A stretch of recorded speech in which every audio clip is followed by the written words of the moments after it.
This is my third time reprising the role of Jake Carter.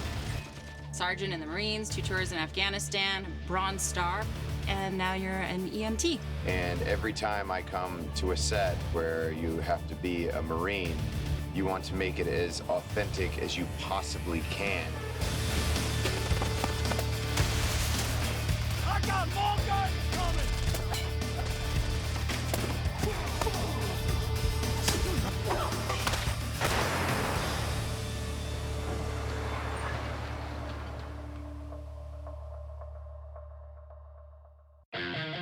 When I heard that we were going to have the largest amount of WWE superstars in a movie, I was like, wow, this is incredible. This is a great opportunity, not only for me, but for all the WWE superstars that are going to be a part of it. When I first found out I was going to be a part of the Marine 5 movie, I was ecstatic. I couldn't count the days down fast enough before they came, and I was shipped out to Vancouver to film for this. I was ecstatic, man. We were all, tickled to death because, I've always wanted to be a professional wrestler and work with the WWE and do movies. So it's like I'm getting a piece of the pie on both sides of the film, so it's pretty cool. Man, even if we got to go 12 hours a day, it's just a new experience, but it's just soaking it all in and having a good time doing it, I think anytime you have a loved one playing a part where you have to save that loved one, it makes it that much more emotional.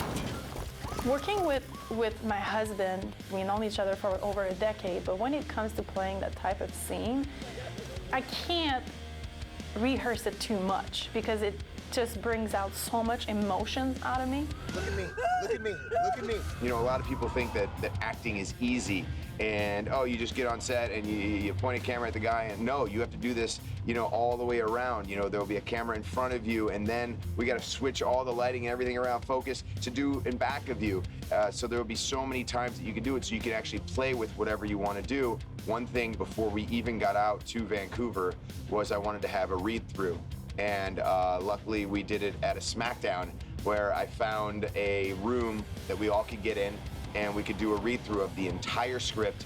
The X-Man cometh. Miz, he made sure we read the thing, a few times a day, and I'd read it as much as I can just so I could get to my character and know what's going on. And Miz, what a great man. He knocked it out of the park.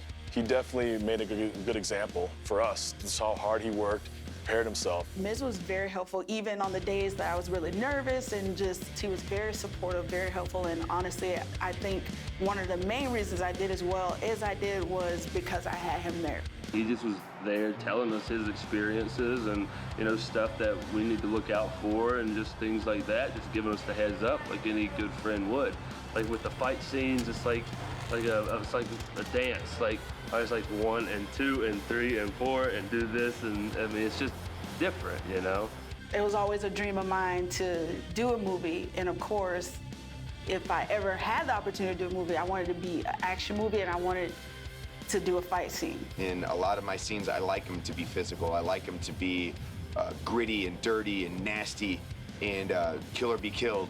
But the most exciting thing is it's not just a fight scene like a girl on girl. It makes it even more badass that I'm fighting a guy and I'm going toe to toe with the Miz.